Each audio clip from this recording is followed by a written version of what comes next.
There's a lot happening across fertilizer markets, from European gas-driven nitrogen questions to softening phosphate prices and a North American application season battling winter conditions.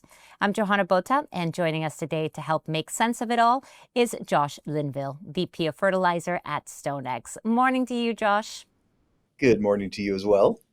I'm sorry I missed you last week, but I'm back. So let's start with Europe, shall we? Now, I know that you touched on this with Fiona last week, but with the Dutch TTF prices continuing to drop, have there been any new developments? I mean, is there a real chance that some of the nitrogen capacity that's been offline might look like to be restarting? The hope is growing, but there's been nothing fundamental change so far. So you're absolutely right. The Dutch ETF, we watch that all the time. And for the first time in I don't know how long it's been, we've got all the forward months at single digits on an MMBTU basis. That's a very low price. I mean, let's remember August of 2021, that price hit $103. So to now look across the entire months and spectrum and see a bunch of eights and nines, that's incredible. It's a testament to the free market. We have not seen a single plant so far talk about restarting, but that hope is rising again. The lower that input cost gets, and we're talking about very high, international nitrogen values, it's raising the hope. But let's face it, even if the economics make sense, now can we really restart them?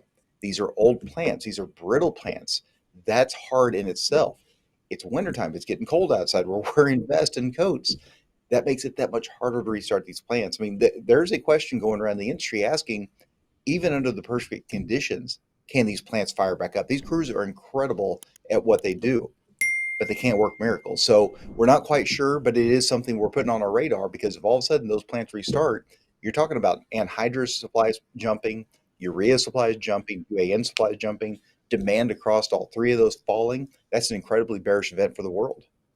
Understood. So let's move on to phosphates now, where prices keep drifting lower. If China was to pull back on exports, could that put in a price floor sooner than expected? That's kind of what we're watching for. So China had put in an October 15th date as the end of their export window. That doesn't mean exports absolutely stopped on that date, but as far as putting in submissions for exports, that was the last day. Urea, they have talked about extending and expanding that window.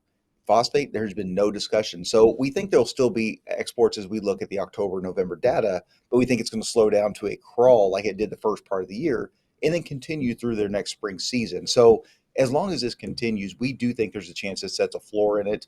The demand around the world has been very slow, been very lackluster, and that's not helping to really set a floor because nobody wants to do anything.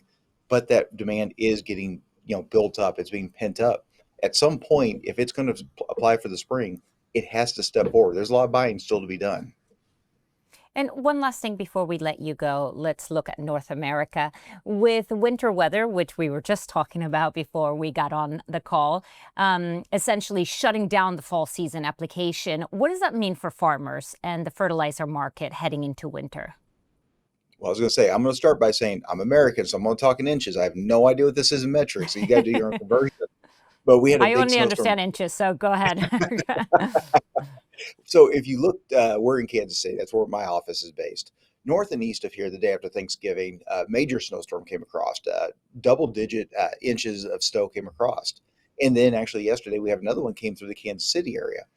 And it doesn't mean that the fall season is absolutely done, but boy, comes pretty close to putting the end to it because for things like dry fertilizer, you can go on frozen ground, you can go on top of snow as long as it's not piled up and wind drifted and things like that. You can still work with it.